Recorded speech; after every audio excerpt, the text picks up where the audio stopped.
Assalamualaikum warahmatullahi wabarakatuh. Salam jumpa dalam Suluh Berkah Channel. Kali ini adalah liputan kegiatan bimbingan penyuluhan masyarakat perkotaan di daerah perumahan. Kali ini mengangkat topik tentang pentingnya mempersiapkan generasi berkualitas. Sebelum Anda melanjutkan nonton channel ini, jangan lupa subscribe, like, dan komen untuk menopang keberlanjutan dari tali silaturahim kita melalui channel ini. Begitu, selamat menyaksikan. Alhamdulillahirrabbilalamin. Pada siang hari ini kita bisa melanjutkan kajian Fiqhul Nisa dan Parenting. Fiqhul Nisa berarti kita mengkaji fikih yang ada hubungannya dengan kehidupan perempuan, dan parenting ada hubungannya dengan peran kita sebagai orang tua. Berangkat dari berita yang cukup viral 12 tahun yang lalu, ada seorang yang bernama Zhang yang hidup di Beijing. Di usia 16 tahun sudah lulus S3, telah memperoleh gelar PhD, Philosophy of Doctor. PhD atau Philosophy of Doctor itu berarti dia sudah lulus S3. Umur 10 tahun sudah lulus SMA. Jadi antara S1, S2, dan S3 ditempuh dalam waktu 6 tahun. Padahal kalau normal S1 itu butuh waktu 8 semester. 8 semester itu berarti 4 tahun. S2 waktu normal butuh waktu 2 tahun. S3 normal butuh waktu 3 tahun. Kalau dari S1 sampai S3 itu butuh waktu 9 tahun. Sementara anak ini menyelesaikan dari SD, SMP, SMA itu hanya waktu 4 tahun. Karena umur 10 tahun sudah lulus SMA. Begitu masuk umur 11 tahun dia sudah kuliah, hingga umur 16 tahun dia mendapatkan gelar PhD, Philosophy of Doctor. Itu 10 tahun dia termasuk dalam kategori bayi anak super jenius atau anak ajaib. Pertanyaannya, bagaimana kehidupannya kini setelah 12 tahun? Yang saat ini Zhang ini sudah berusia 28 tahun. Karena dia lulus S3, lulus doktor itu 12 tahun yang lalu. Ternyata sebutan sebagai anak yang ajaib itu tidak berjalan linier atau tegak lurus dengan kehidupan yang ada sekarang. Ternyata dia sekarang jadi pengangguran, lontang-lantung dan menggelandang, dan menghabiskan banyak uang orang tuanya. Bahkan di saat dia dari S1 menuju S3, dia menghabiskan uang 12 miliar untuk minta dibelikan apartemen. Jikalau tidak diberikan apartemen, dia tidak akan mau belajar.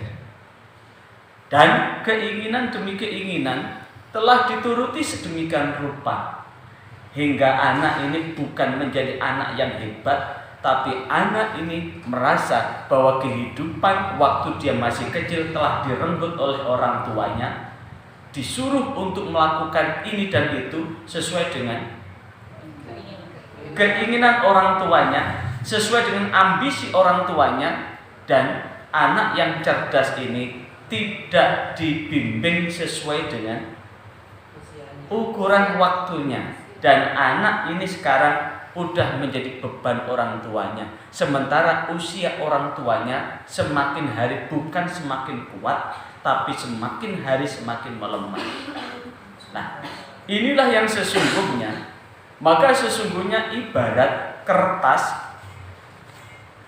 Makanya Rasulullah SAW menegaskan, ma min mauludin illa yuladul alal fitrah. Tidak ada satu bayi pun yang dilahirkan kecuali dilahirkan dengan suci.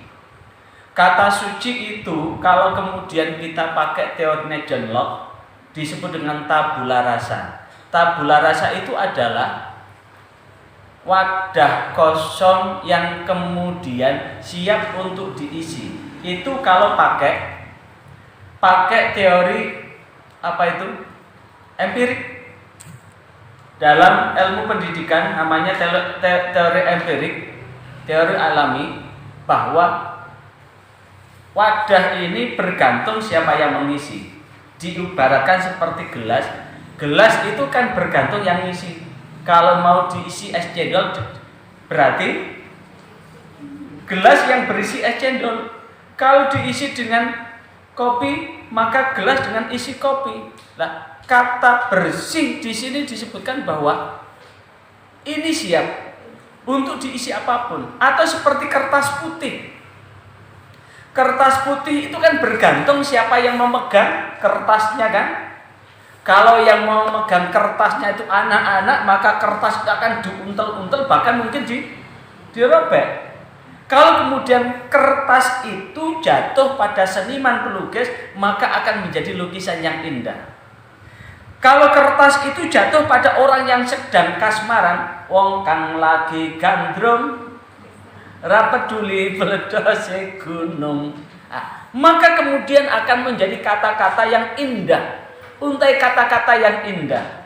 Jenengan kan masih mengalami masa-masa saat itu ketemu bapaknya pakai surat-suratan kan? Bukan pakai surat-suratan, apa pakai telepon? Apa pakai WA? Belum ada WA. Jadi kalau kangen begitu ya butuh Pak Pos. Jadi penyambung cinta panjenengan, terutama panjenengan, nanti Pak Pos. Waktu itu Pak Pos ya, betul ya.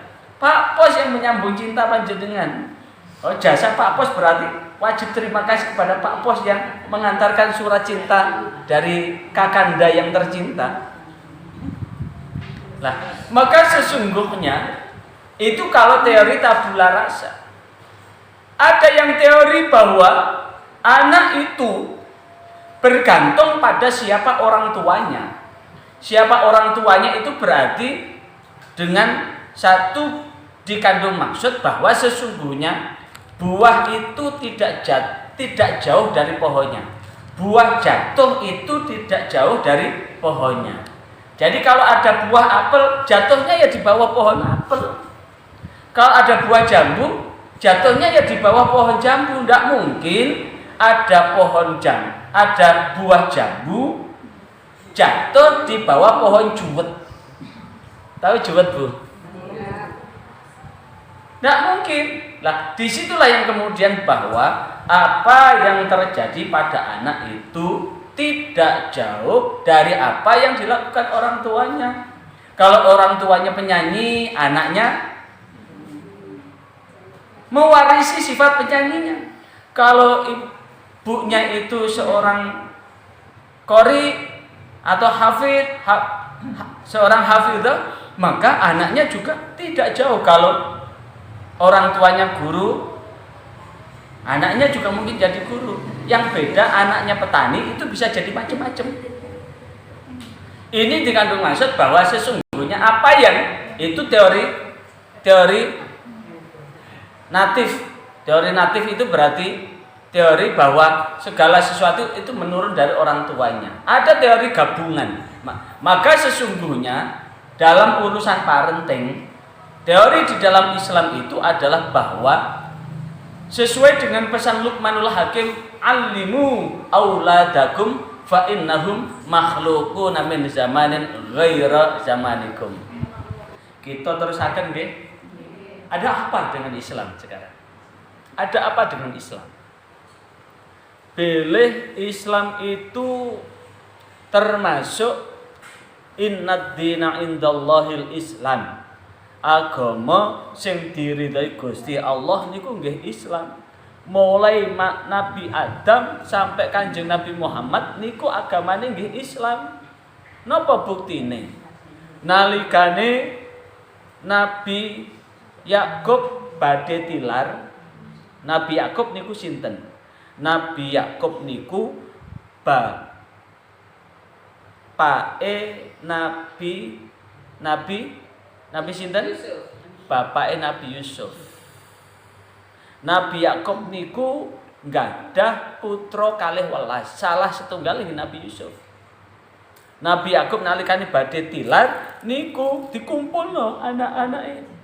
Nalikane dikumpulno Nabi Yakub tanglet mata budu namim ba'di, apa sing pok sembah nalikane aku wis gak ono.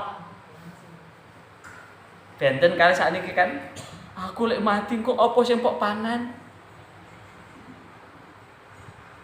Mboten mikir apa sing disembah nalikane pun ditinggal.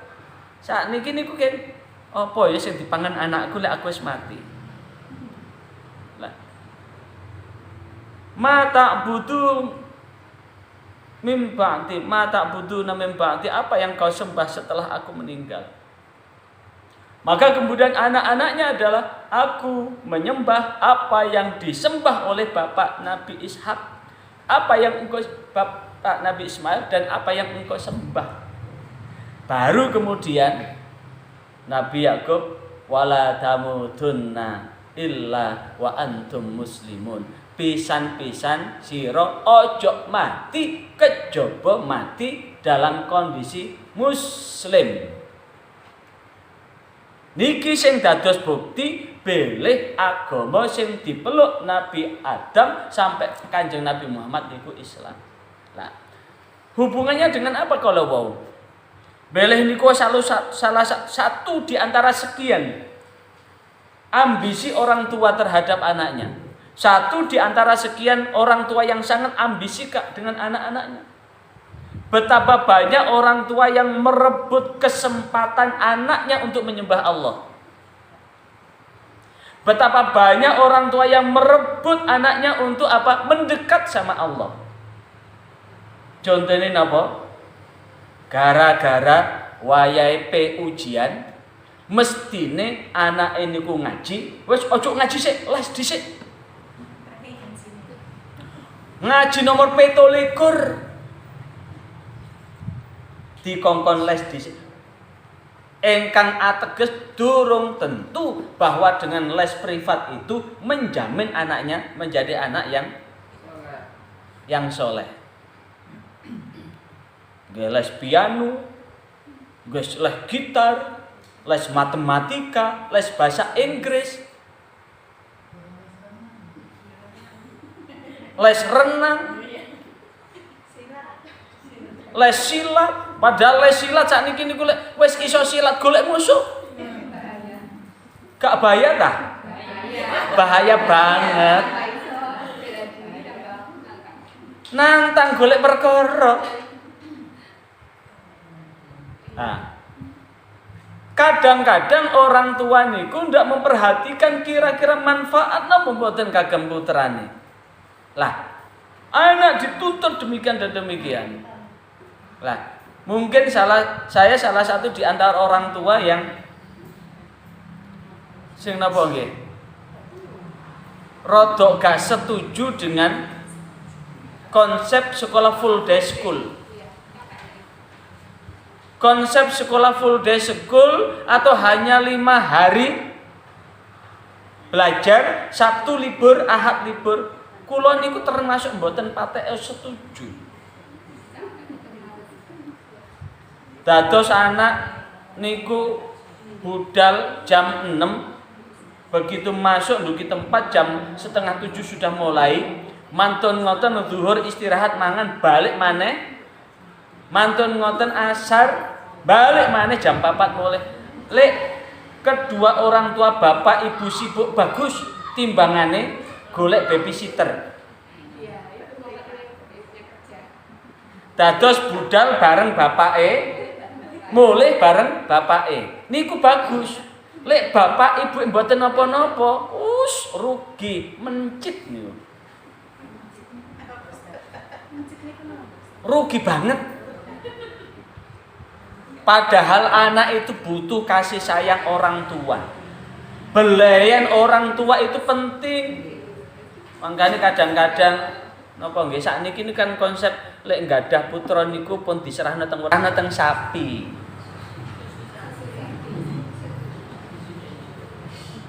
Bahkan kesehatan yang terbaru sangat menganjurkan dengan ASI eksklusif. ASI eksklusif niku napa? ASI nyel mulai 0 sampai 6 bulan. Mboten diparingi napa-napa, ASI nyel. Niku justru lebih bagus dan ada namanya bonding. Ada bonding. Bonding itu adalah ikatan batin antara ibu dan anak. Itu penting banget di dalam rangka apa? Di dalam rangka untuk mengantarkan anak-anak yang bagus. Makanya niku wau Luqmanul Hakim menyampaikan alimu auladakum fa innahum makhluquna min zamanin ghaira zamanikum. Napa maksudipun? Alimu ulangono sira kabeh auladakum ing pira-pira anak sira kabeh fa innahum mongko sak temene anak-anak sira kabeh iku makhluquna makhluk kabeh min ghairi saking liyane zamanikum zamane sira. Berarti ini sebagai apa ya? Sebagai bimbingan Rasulullah dengan mengutip apa yang disampaikan Luqmanul Hakim, beleh putra niku punya alam tersendiri. Punya alam tersendiri yang alamnya jelas beda dengan kita. Sehingga membimbing anak apa? Membimbing anak itu adalah dilihat kemampuan anak. Orang tua hanya bisa membimbing untuk tumbuh berkembang menjadi anak yang unggul. Tapi ingat bahwa kita tetap diperintahkan untuk melihat potensi yang ada di dalam diri anak kita. Melihat potensi di dalam diri anak kita itu berarti kita sebagai orang tua itu bijak sana, bukan bijak sini. Bijaksana itu berarti memperhatikan posisi yang ada di dalam diri anak, bukan bijak. Lek bijak sini niku wis pokoke. Nah, kalau sudah pokoke, kalau anak ini dibesarkan dengan tekanan-tekanan, satu ketika akan berontak. Contohnya niku Zhang niku umur 16 tahun sudah bergelar doktor itu, padahal sekarang umur 16 tahun normal baru lulus SMA loh nggih. Nggih. Masih baru lulus SMP. Kula malah lulus sanawiyah umur 17 tahun. Lulus aliyah umur 20 tahun. Umur 21 baru kuliah. Napa malih kula tumbuh berkembang, kula asli Lampung Utara. Tumbuh berkembang di lingkungan pedesaan yang setiap hari ndak belajar. Ndak belajar, mboten belajar kula. Tapi justru mengalami fresh brain. Otak yang fresh itu ketika kuliah justru itu akan memupuk kedewasaan. Memupuk kedewasaan karena waktu sekolah itu sambil bekerja, cari uang sendiri. Kuliah pun cari uang sendiri. Itu justru lebih dewasa, lebih menghargai uang daripada anak itu dijuju terus kemudian dituntut ini dan itulah. Inilah yang kemudian bahwa proses dengan full day itu anak akan kehilangan waktu bermain. Ketika anak kehilangan waktu bermain, itu justru kalau anak itu kemudian mengalami kegagalan, mudah sekali patah. Itu tadi contoh dari Beijing. Ini ada contoh dari Indonesia. Ada anak yang mulai SD, SMP, SMA full sekolah di sekolah full day. Bayarnya mahal. Tapi begitu lulus SMA, si anak ini tidak bisa melanjutkan ke pendidikan yang diinginkan. Gagal. Dicoba lagi, gagal. Akhirnya anak ini down. Begitu down, udah. Dia menentang orang tuanya. Dia protes bahwa dia dituntut demikian dan demikian oleh orang tuanya. Setelah dia tidak bisa kuliah di tempat yang dia inginkan, dia merasa bahwa kebahagiaan dirinya telah direnggut oleh orang tuanya. Maka inilah yang sebetulnya adanya Taman Pendidikan Al-Quran ini penting. Kenapa? Fakta menunjukkan orang-orang besar, taruhlah Imam Syafi'i hafal Al-Quran di usia 7 tahun. Imam Ghazali hafal Al-Quran di usia 9 tahun. Ulama-ulama besar itu yang diajarkan pertama kali adalah Al-Quran. Tapi ternyata tidak membuat mereka itu terpuruk hidupnya, tapi justru hidupnya lebih mulia di hari kemudian. Dan namanya tertulis oleh sejarah dan diikuti oleh umat kekinian. Ternyata vitamin yang pertama yang perlu dilakukan ya Al-Quran. Al-Quran. Bahkan anak kalau kemudian dibacakan Al-Quran sejak dalam kandungan, itu ternyata jauh lebih cerdas secara spiritual, jauh lebih cerdas secara emosional, jauh lebih cerdas secara intelektual, jauh lebih cerdas secara kompleks. Kecerdasannya kompleks itu. Dan ini kebetulan disertasi S3 saya itu meneliti stimulasi Al-Quran sejak dalam kandungan. Dan kemudian saya bukukan dengan judul Menumbuh Kembangkan Kecerdasan Multi Intelijensi Sejak Dalam Kandungan. Ternyata orang dulu lek hamil dibacakan surah Yusuf dan surah Maryam, itu bukan berarti bahwa ketika bayi ini lahir, kalau perempuan wajahnya seperti Nabi Yusuf.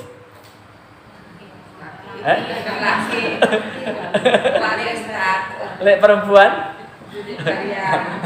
sini Maryam, kebalik ya. Tidak berarti bahwa ketika lahir laki-laki itu persis wajahnya seperti Nabi Yusuf. Kalau perempuan wajahnya persis seperti Siti Maryam. Tidak begitu. Le orang tuane orangnya dari Afrika, masa mungkin begitu lahir seperti anak orang Eropa. Kalau anak orang Jawa, ya kuning, irungnya rodok pesek sedep ngono. Kemudian menginginkan kuning bersih mancung seperti orang Arab begitu, ya tidak mungkin. Namanya buah jambu itu keluar dari pohon jambu, buah mentimun keluar dari mentimun. Tidak mungkin jambu berbuah mentimun. Itu dikandung maksud bahwa dengan dibacakan Al-Quran itu, maka kemudian muncul doa akhlaknya seperti Nabi Yusuf, akhlaknya seperti Maryam kalau perempuan. Nah, inilah kemudian sebetulnya itu bukan mitos. Jadi ketika hamil memperbanyak baca Al-Quran itu bukan mitos itu. Itu ternyata terjadi milenisasi, karena sesungguhnya otak ini terdiri dari jutaan sel otak. Sel-sel otak ini kalau dirangsang, maka ada sambungan serabut-serabut yang menyambungkan antara sel satu dengan yang lain. Kalau yang kemudian dibacakan Al-Quran, apalagi Al-Quran itu disebutkan oleh Rasulullah, man qara'a harfan min kitabillah falahu hasanatan. Sapa wonge sing gelem maca Quran satu huruf, mongko setiap huruf niku badhe diparingi satu kebaikan. Wal hasanatu bi asyri amsalihha. Satu kebaikan itu dilipat gandakan 10. Walam akul, dan aku tidak mengatakan alif lam mim harfan. Saya tidak mengatakan bahwa alif lam mim itu satu huruf. Bal alif harfan, walam harfan, wa mim harfan. Alif itu satu huruf, lam satu huruf, mim satu huruf. Bismillahirrahmanirrahim itu sudah ada 19 huruf. Setiap huruf ada 10 kebaikan. 10 kebaikan itu identik dengan malaikat. Berarti nalikane kula panjenengan sedaya maca Al-Qur'an berarti menghadirkan malaikat untuk ada di sekitar anak kita. Makanya kemudian di buku saya itu disampaikan bahwa anak usia kandungan 4 bulan.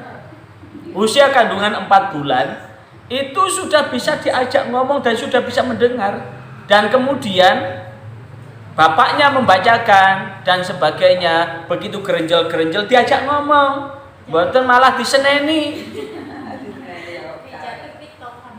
Begitu mau gerenjel nendang-nendang, loh ada apa nak?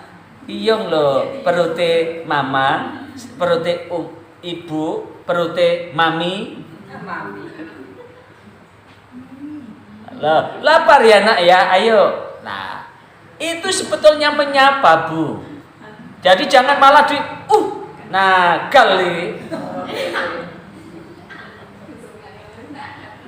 Ya nakal temen wong ucapan orang tua itu doa.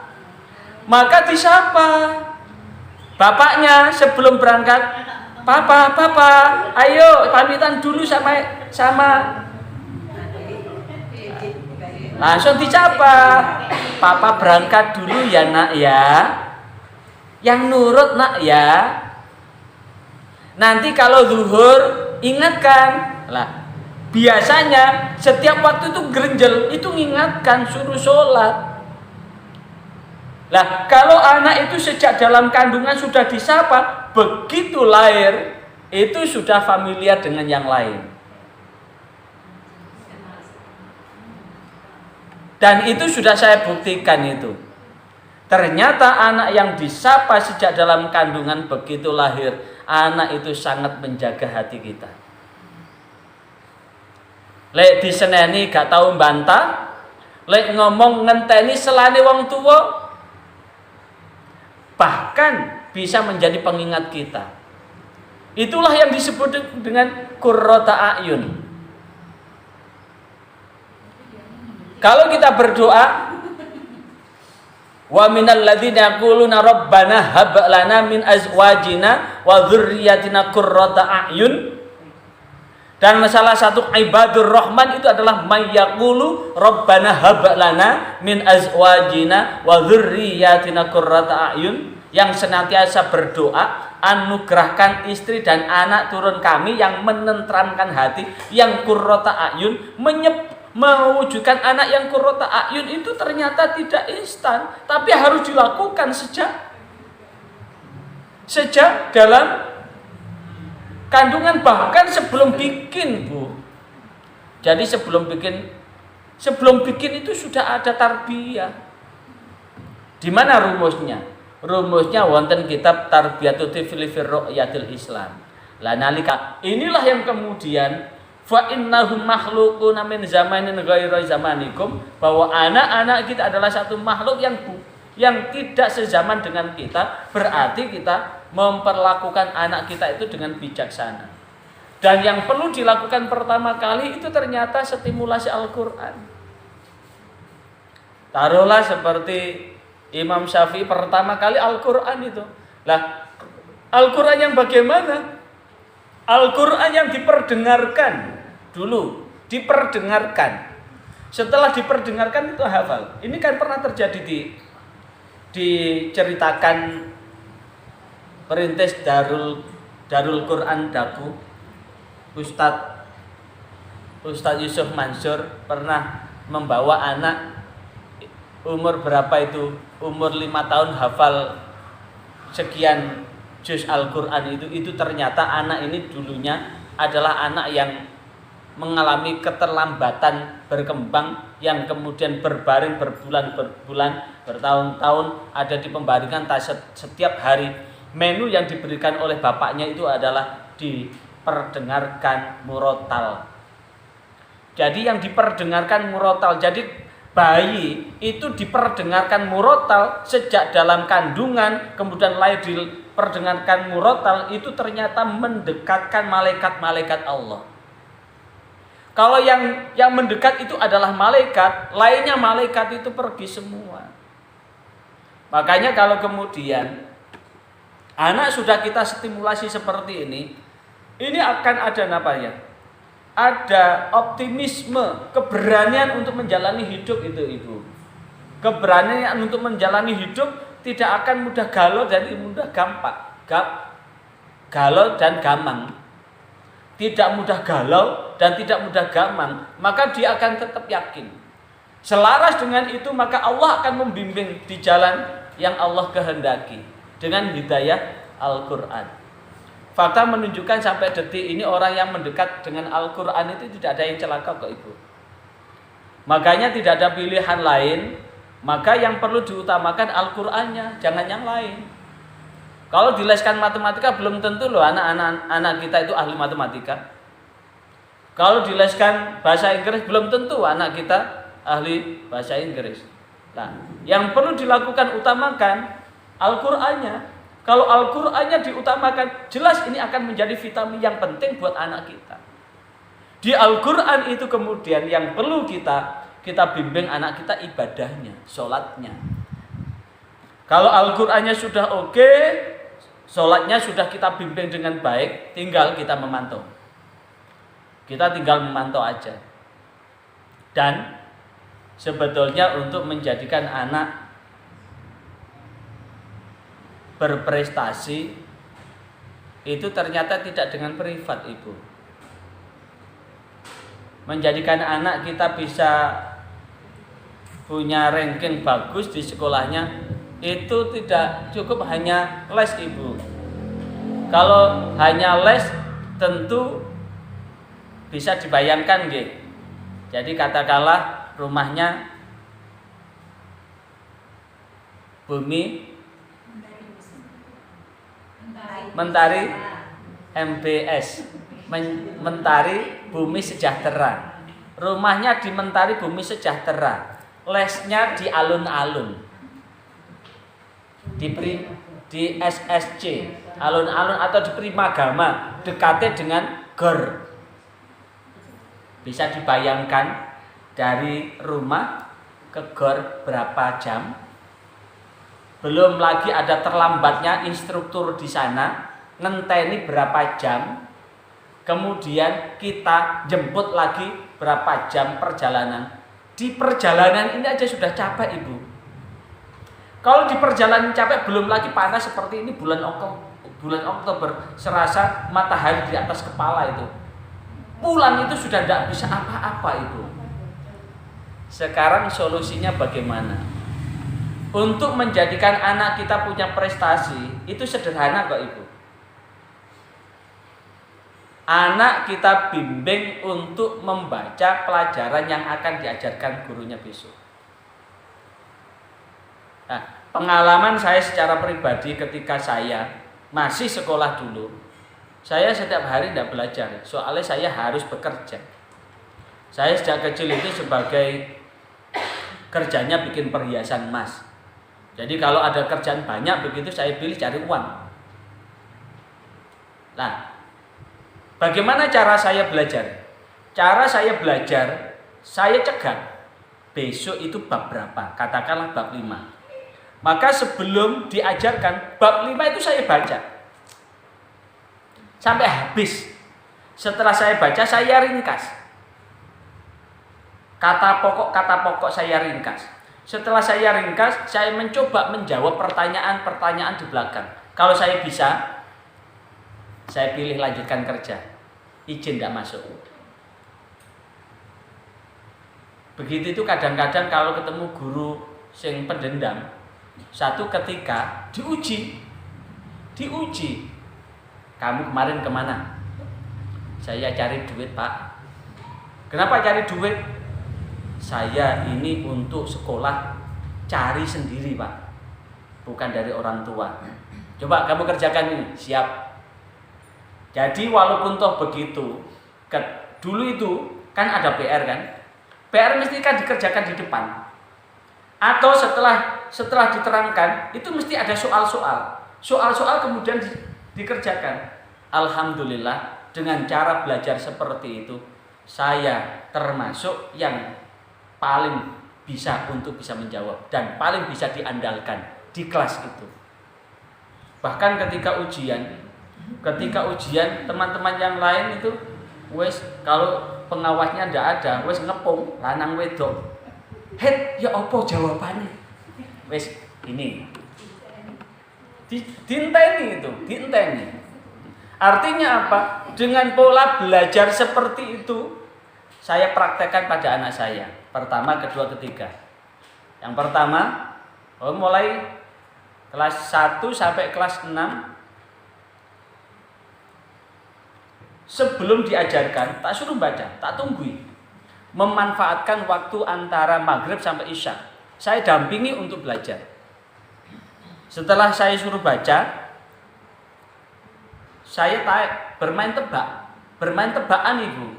Jadi satu bab itu saya suruh baca semuanya, kemudian soal di belakang itu tak suruh garap, ngerjakan. Kalau dia bisa, besok dia akan bisa. Ternyata betul. Di sekolah, apalagi anak yang nomor 2 itu kalau diterangkan itu suka dulinan. Kadang-kadang dulinan di bawah bangkang. Tapi kalau disuruh, bisa wong sudah belajar duluan.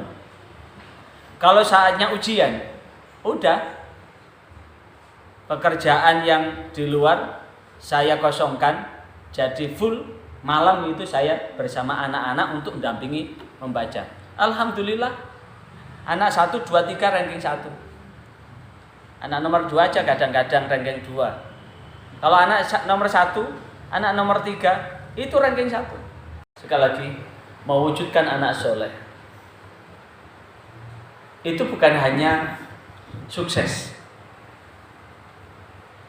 bukan hanya berprestasi, tapi adakah anak itu ketika sukses itu betul-betul mampu menjaga batin kita. Anak yang solih itu adalah anak yang betul-betul qurrata a'yun, mampu menjadi permata hati, yang halim, yang penyantun. Halim itu santunnya itu bukan hanya ucapan, tapi perbuatannya itu juga santun. Nah, maka kemudian anak yang solih itu seperti bulan purnama, bukan seperti matahari. Bagaimana bulan purnama itu bisa menerangi kegelapan, dan setiap mata memandang pasti sangat menyenangi, merasa sejuk dan teduh dengan hadirnya bulan purnama itu. Bahkan kakek dulu bilang ketika merayu nenek kita, "Dek, wajahmu seperti bulan purnama." Kalau sekarang disebutkan wajahmu seperti bulan purnama kan marah kan? Karena bulan itu tidak semulus dengan apa yang dilihat.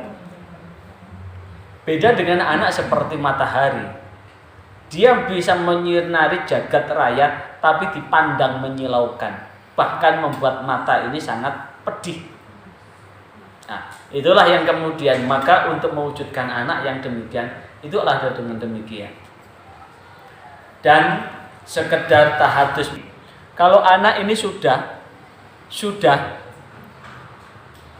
biasa kita kirimi Fatihah, kita batin aja tuh lah. Nyambung. Saya sudah membuktikan berkali-kali. Anak pertama perempuan memang. Tak bilangi, "Ma, teleponan, Mbak." Teleponan. Ketika Ma teleponan, Mbak, enggak seberapa lah, ding ding ding ding, telepon WA. "Ada apa, Mbak?" gitu. Padahal saya basa-basi, "Ada apa, Mbak?" Padahal saya yang kangen. "Ada apa, Mbak?" Setiap hari itu menghubungi. Nah, artinya apa? Kalau makanya kemudian Dorothy Law dalam puisinya How to Children Learn, bagaimana untuk mewujudkan anak itu bisa belajar, maka ternyata ketika anak itu dibesarkan dengan penuh kasih sayang, dengan penuh penghargaan, maka anak itu akan tumbuh berkembang menjadi orang yang penuh dengan kasih sayang dan perhatian dan punya optimisme dalam hidup ini. Tapi jikalau anak dibesarkan dengan cacian cemoohan, maka dia tumbuh berkembang menjadi orang yang suka meratap. Berarti tidak ada pilihan lagi buat untuk menjadikan anak kita soleh, kecuali ucapan apapun kita awali dengan kata-kata yang positif. Kata-kata yang positif, dan ada bukti. Orang Sidoarjo juga, orang tuanya sudah tidak ada, sehingga dia yang membesarkan adik-adiknya. Ada salah satu di antara adiknya itu rewel. Saking rewele, lek makan gak enak sedikit tidak mau makan. Dan kemudian satu ketika saking jengkele karena dia kakak perempuan dan punya adik-adik, dia sungkan dengan suaminya. Kok adik-adiknya yang dirawat kok begini? Dicetoti adik itu. Dek, bapak wis gak ono, ibu wis gak ono. Dikek ngene gak gelem, dikek ngene gak gelem. Sak karepe dhewe ya. Aku sungkan karo masmu. Wis engko lek gedhe tak dongakno entuk bojo sing Jawa sing iso nyukupi kebutuhanmu. Bareng dicetoti. Jadi sak mangkel-mangkele tetap positif kan? Betul, begitu dewasa ternyata mendapatkan suami laki-laki.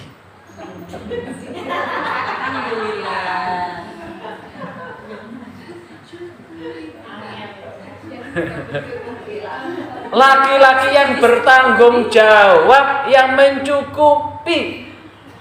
Bahkan kalau mbaknya kurang, "Mbak, butuh apa, Mbak? Tak kirim." Diboyong ke Jakarta dan bisa mencukupi kebutuhan. Artinya apa? Itu kakak sama adik loh ya. Apalagi ibu sama anak. Yang sering terjadi kok ibu kan jeneng ngomel kan? Ngomel ku nang nggone pawon bangun. Yang mene sek turu sek mlungker gak eroh lek ibuke. Nyungsang jempale nyiapi enak-enakan nang nggone. Lho lek ku lho. Mari ayo wis tangi, balik maneh. Ya enggak pernah didengar wong ngomongnya, enggak pernah madhep.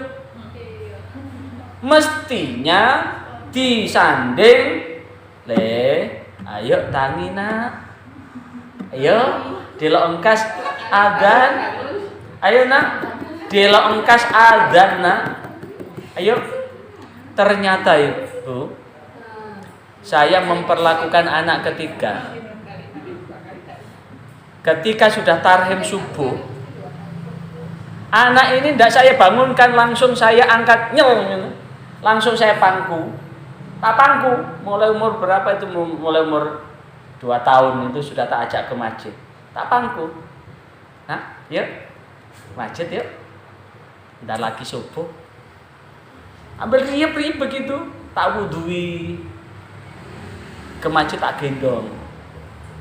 Itu ternyata umur 4 tahun nih, umur 3 tahun setengah itu.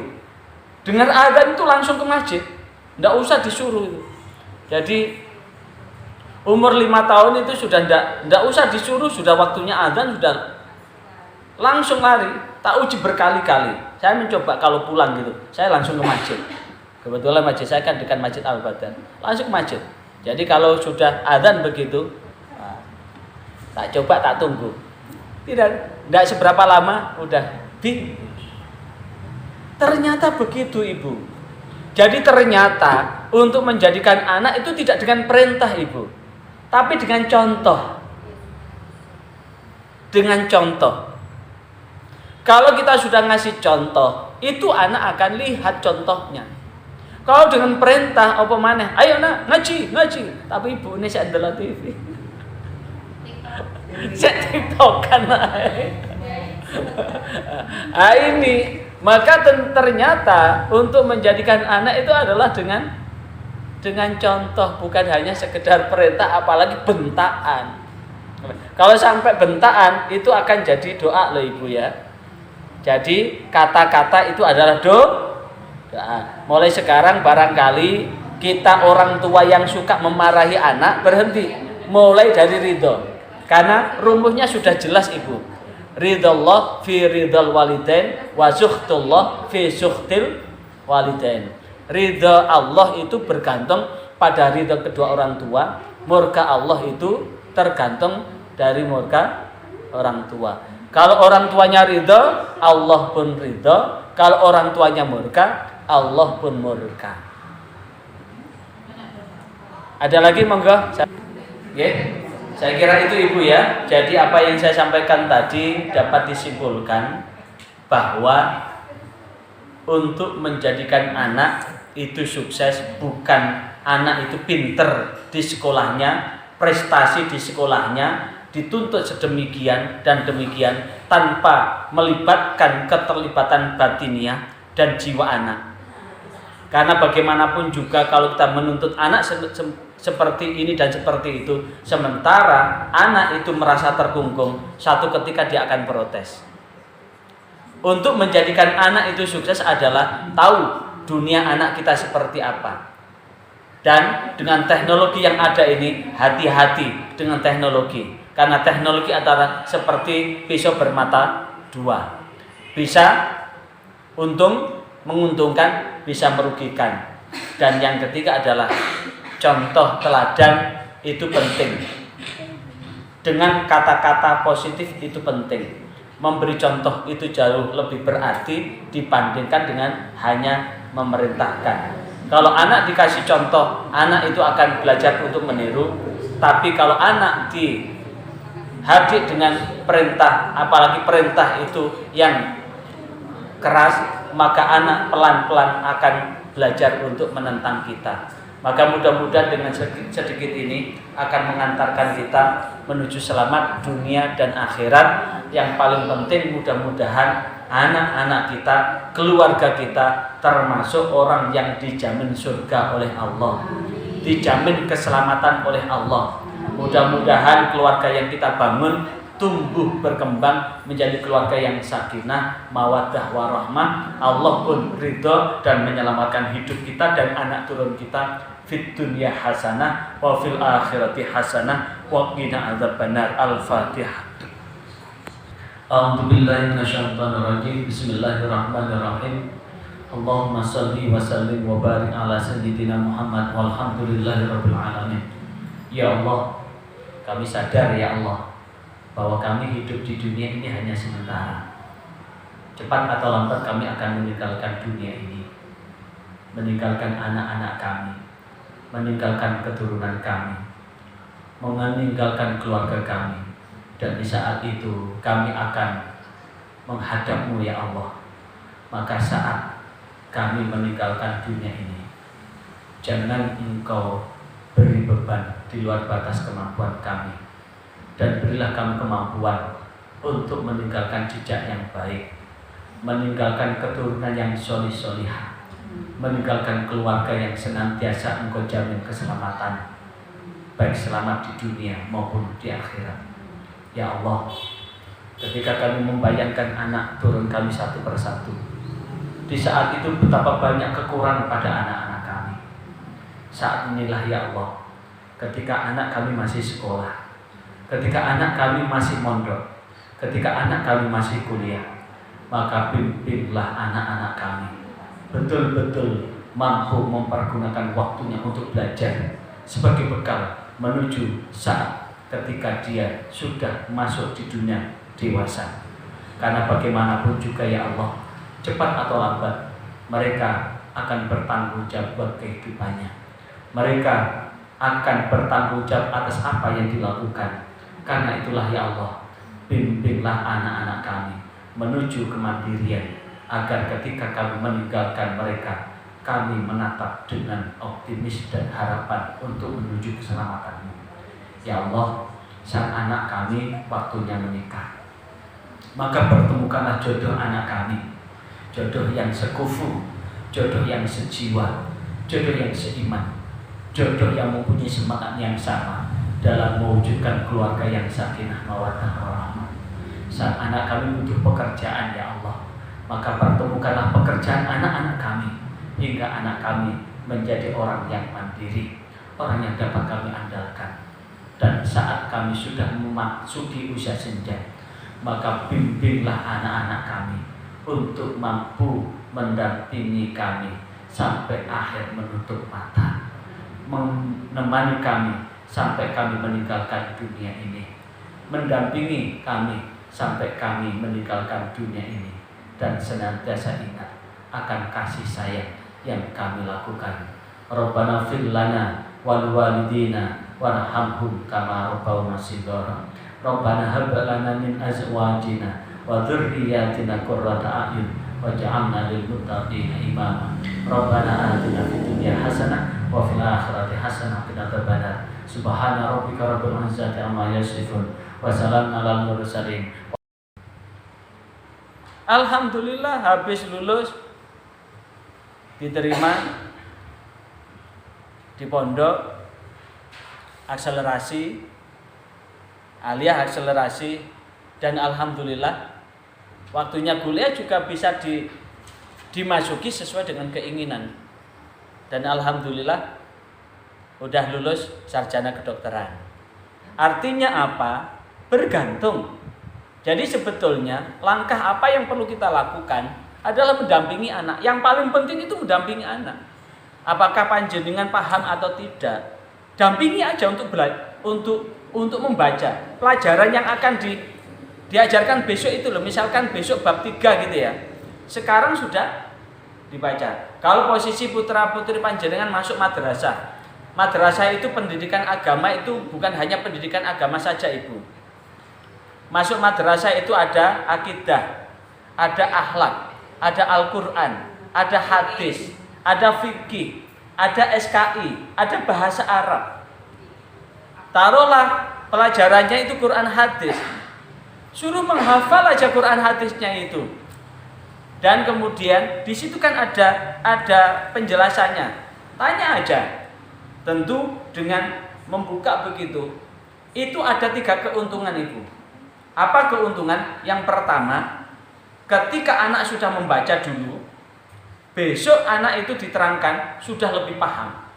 Kalau ada soal sudah dikerjakan, besok suruh ngerjakan tinggal mudahnya. Dan yang ketiga, tidak perlu ngulang lagi untuk belajar.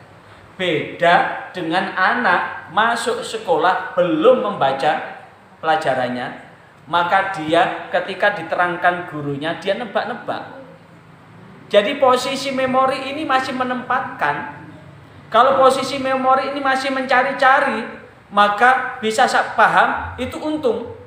Banyak yang tidak paham, banyak yang gagal paham. Maka sebetulnya untuk mengantarkan anak sukses itu ternyata bimbing dulu. Pelajaran yang akan diajarkan besok itu dibaca dulu. Dan itu tidak butuh orang tuanya pintar atau tidak. Cukup dengan coba besok pelajarannya bab berapa.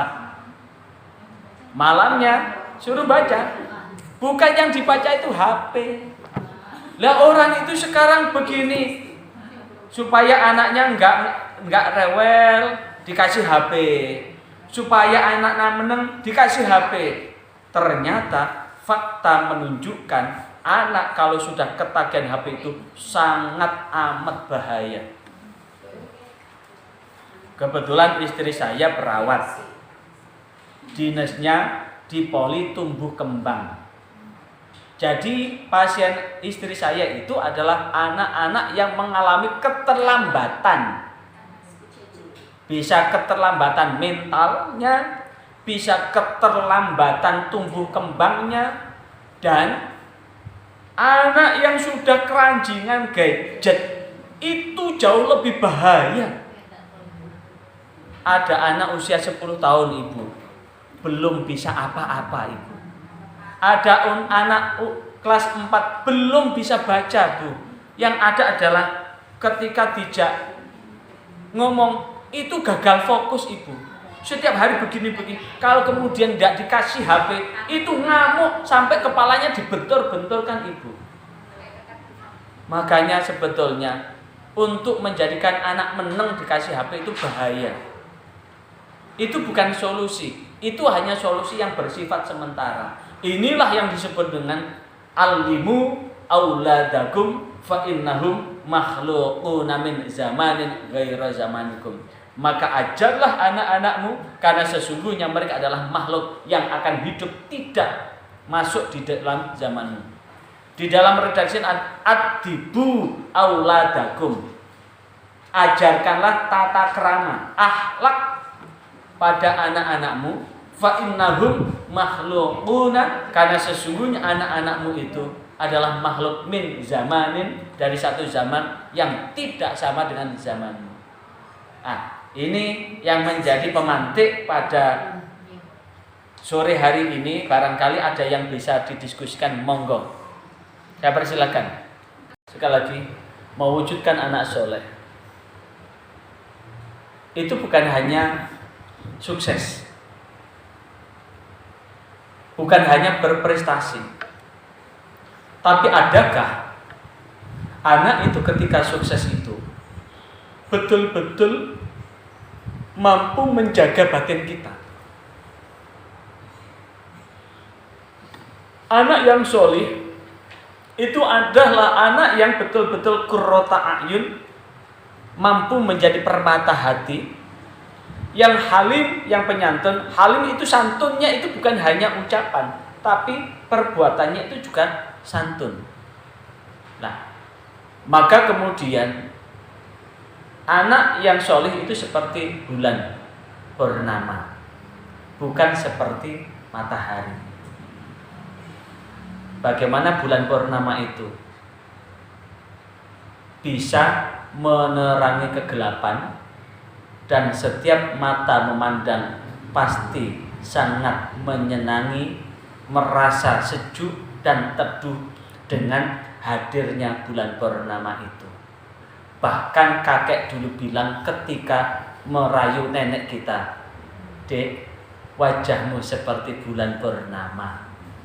Kalau sekarang disebutkan wajahmu seperti bulan purnama kan marah kan? Karena bulan itu tidak semulus dengan apa yang dilihat. Beda dengan anak seperti matahari. Dia bisa menyinari jagat raya tapi dipandang menyilaukan, bahkan membuat mata ini sangat pedih. Nah, itulah yang kemudian maka untuk mewujudkan anak yang demikian itulah dengan demikian. Dan sekedar tahadus, kalau anak ini sudah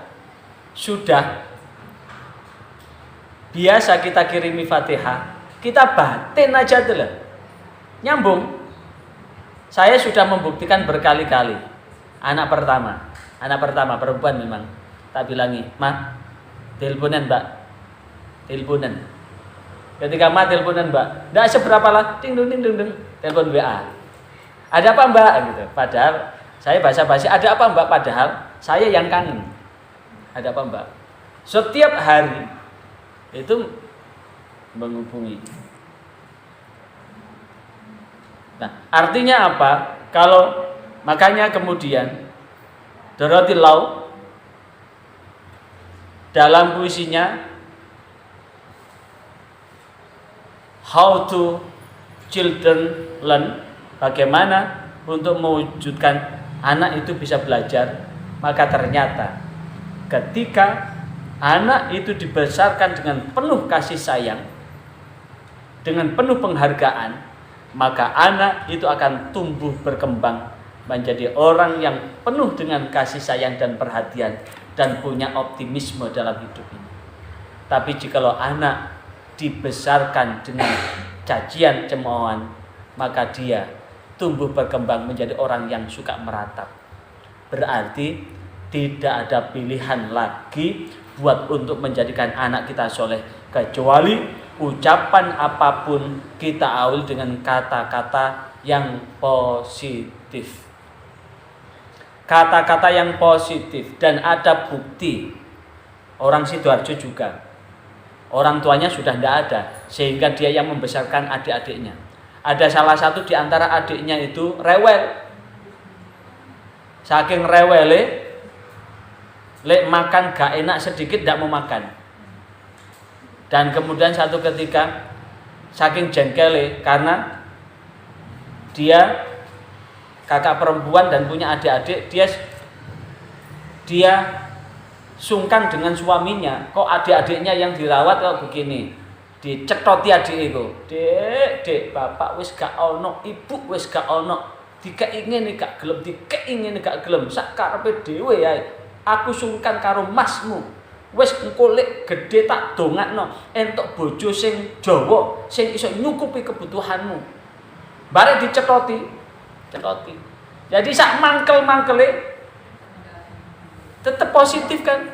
Betul, begitu dewasa ternyata mendapatkan suami laki-laki.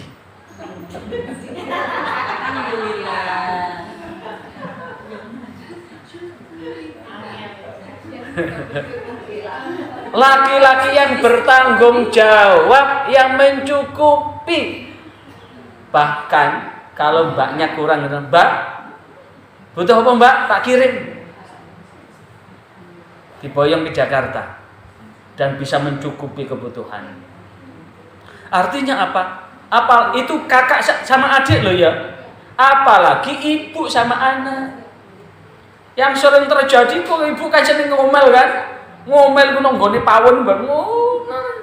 Yang mene sek turu sek mlungker gak eroh lek ibuke. Nyungsang jempale nyiapi enak-enakan nonggone. Lho lek ku lho. Mari ayo tangi balik maneh. Ya enggak pernah didengar wong ngomongnya, enggak pernah madep. Mestinya disanding, le, ayo tangi nak, ayo delok engkas adzan, ayo nak, delok engkas adzan nak, ayo.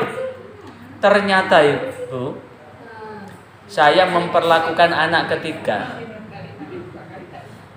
Ketika sudah tarhim subuh, anak ini tidak saya bangunkan langsung saya angkat nyel, langsung saya pangku. Tak pangku, mulai umur berapa itu? Mulai umur 2 tahun itu sudah tak ajak ke masjid. Tak pangku. Nah, yuk masjid yuk. Ntar lagi subuh. Ambil riep begitu, tak wudhui. Ke masjid tak gendong. Itu ternyata umur 4 tahun nih, umur 3 tahun setengah itu. Dengar adzan itu langsung ke masjid. Tidak usah disuruh itu. Jadi umur 5 tahun itu sudah tidak usah disuruh, sudah waktunya adzan sudah langsung lari. Tak uji berkali-kali. Saya mencoba kalau pulang gitu, saya langsung ke masjid. Kebetulan masjid saya kan dekat Masjid Al-Badar. Langsung ke masjid. Jadi kalau sudah adzan begitu, tak coba, tak tunggu. Tidak seberapa lama udah ternyata begitu ibu. Jadi ternyata untuk menjadikan anak itu tidak dengan perintah ibu, tapi dengan contoh. Dengan contoh. Kalau kita sudah ngasih contoh, itu anak akan lihat contohnya. Kalau dengan perintah apa maneh, ayo nak ngaji. Tapi ibu ini saya adalah TV. Saya tiktokan ini. Maka ternyata untuk menjadikan anak itu adalah dengan contoh, bukan hanya sekedar perintah apalagi bentaan. Kalau sampai bentaan itu akan jadi doa loh Ibu ya.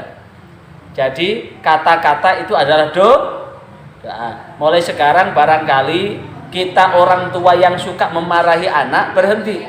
Mulai dari ridho. Karena rumusnya sudah jelas Ibu.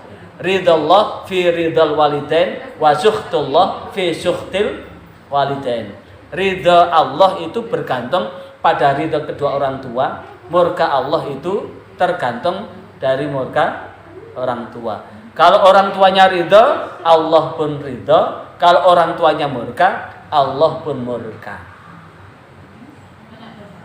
Ada lagi monggo? Saya kira itu Ibu ya. Jadi apa yang saya sampaikan tadi dapat disimpulkan bahwa untuk menjadikan anak itu sukses bukan anak itu pinter di sekolahnya, prestasi di sekolahnya dituntut sedemikian dan demikian tanpa melibatkan keterlibatan batiniah dan jiwa anak. Karena bagaimanapun juga kalau kita menuntut anak seperti ini dan seperti itu, sementara anak itu merasa terkungkung, satu ketika dia akan protes. Untuk menjadikan anak itu sukses adalah tahu dunia anak kita seperti apa. Dan dengan teknologi yang ada ini, hati-hati dengan teknologi. Karena teknologi adalah seperti pisau bermata dua. Bisa untung, menguntungkan, bisa merugikan.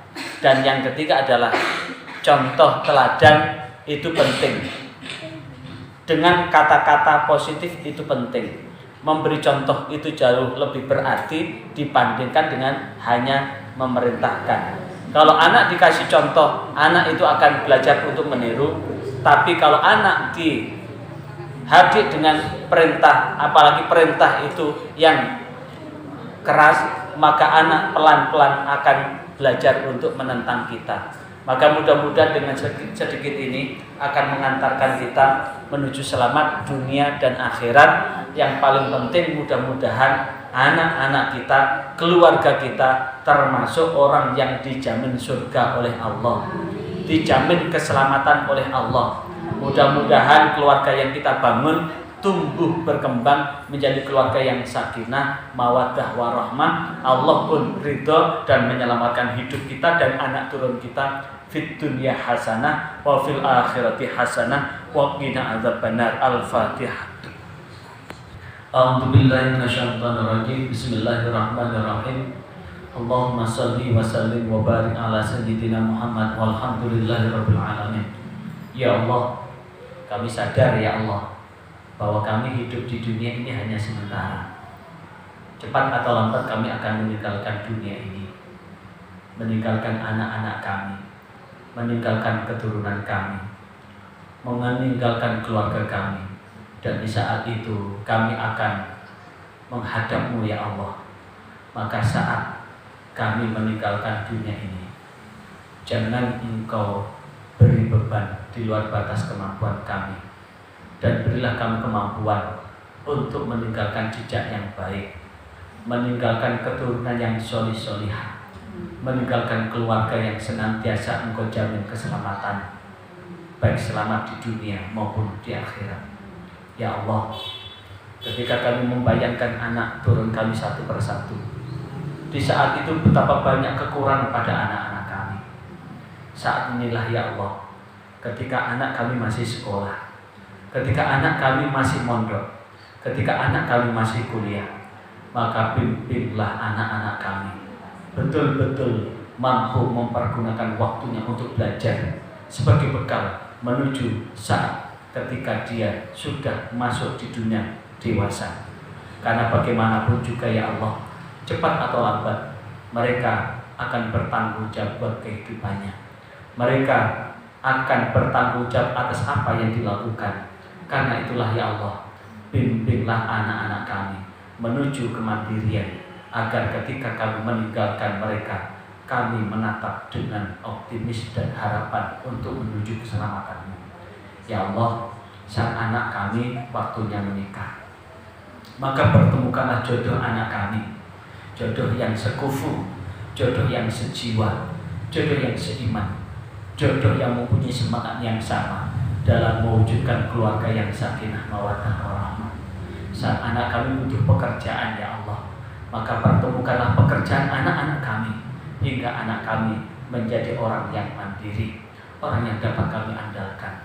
Dan saat kami sudah memasuki usia senja, maka bimbinglah anak-anak kami untuk mampu mendampingi kami sampai akhir menutup mata, menemani kami sampai kami meninggalkan dunia ini, mendampingi kami sampai kami meninggalkan dunia ini, dan senantiasa ingat akan kasih sayang yang kami lakukan.